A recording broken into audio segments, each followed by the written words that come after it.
You know the feeling. You open up an app, you're ready to connect, but instead, you just scroll. And then an hour goes by, and you realize you haven't liked a thing, you haven't commented, you haven't posted. You just feel drained. Well, today we're going to dive into the science behind that exact feeling and explain why we so often become silent observers or lurkers in our own digital lives. I mean, really, truly exhausted. It's that specific kind of mental burnout you get from that endless fire hose of updates and opinions and, frankly, perfect vacation photos. If you've ever felt that, you are definitely not alone. It's a feeling so common that researchers are now mapping out exactly how and why it happens. So, we're going to unpack a really fascinating new study that lays out the psychological domino effect that turns us from active participants into passive lurkers. Let's get into it. Okay, so our guide for this is a 2024 study that was published in the International Journal of Data and Network Science. And it's all about this concept they call social networking site overload and how it's directly linked to the way we behave online. To get to the bottom of this, researchers in Malaysia surveyed 383 social media users, and they use this classic psychological model. It sounds kind of complicated. Cognition-Affect-Conation. But it's actually a really simple, really powerful way to understand why we do what we do. So let's break down that very first piece, cognition. Right, so the entire chain reaction, the first domino to fall, is cognition. This is basically the thinking part of the whole process. It's how our brains take in and try to make sense of everything going on around us. And in this case, that everything is the beautiful chaos of our social media feeds. And that's really the key idea here, isn't it?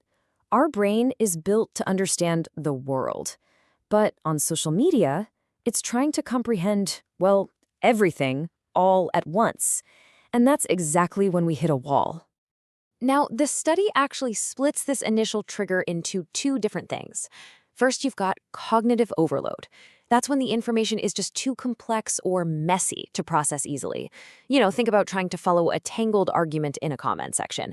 Then there's information overload, which is a lot simpler. It is just too much stuff. Your brain literally can't keep up with the amount of content coming at it. So your brain is officially overloaded. What happens next? Well, that's the second domino, effect.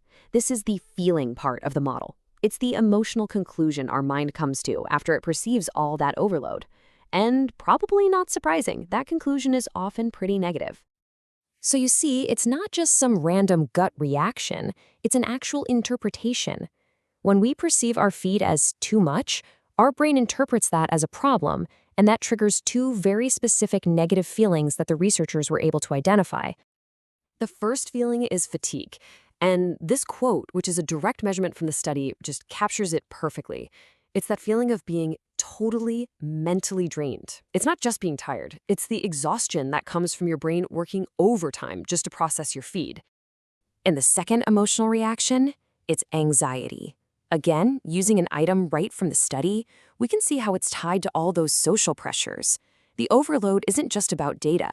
It's about trying to navigate all these complex social dynamics, which, of course, can make us worry about being judged and how people see us. Okay, so let's recap. We've had the thought, this is way too much. Then we've had the feeling, I'm exhausted and I'm anxious. All of that leads us to the final domino, conation. This is the doing part of the model, or our motivation or our intention to actually act on those feelings. And that right there is the crucial bridge. It's not just some vague impulse. It's a specific motivation to do something, to deal with feeling so overwhelmed. So the big question is, what action do we end up taking? And what the study found was a crystal clear link. The more fatigue and anxiety a person felt, the more likely they were to intend to use social media passively. Our brains, feeling stressed and tired, essentially decide it's time to retreat. But what does passive usage actually mean in practice? Well, the researchers defined it with actions like these. You start picking and choosing what information you'll even look at, you start consciously refusing to accept some information, or you even find yourself intentionally avoiding content from certain online friends. It's a deliberate step back from engaging. So, let's put it all together. Here's how the dominoes fall. First, cognition. You're hit with information in cognitive overload. Second, affect. This overload makes you feel mentally exhausted and anxious. And finally, conation. To cope with all of that, you pull back and become a passive user, a lurker. It's a totally logical, self-protective chain reaction. Now, understanding this whole process isn't just some academic exercise. It actually gives us a framework for thinking about our own digital well-being and how we can maybe, just maybe, reclaim our feeds from this cycle of overload and exhaustion. And the study offers some practical ideas for breaking this chain. For us, as users, it means trying to short-circuit that very first domino, that cognition stage.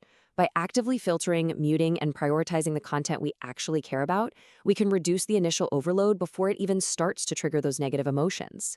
And for the platforms themselves, the researchers suggest they could help by building better screening tools and simpler interfaces, which would lower that cognitive load for everyone right from the start. And let's be really clear about this, because it's probably the most important takeaway. Lurking isn't laziness. It is a coping mechanism. As the study itself says, pulling back is a strategy we use, consciously or not, to protect our mental energy and reduce those feelings of fatigue and anxiety. It's our brain's way of just saying, okay, that's enough. So all of this leaves us with a pretty big question, right? If the core problem is this feeling of too much, could the future of healthy social networking actually be about designing experiences that are fundamentally less? Less information, less complexity, less pressure.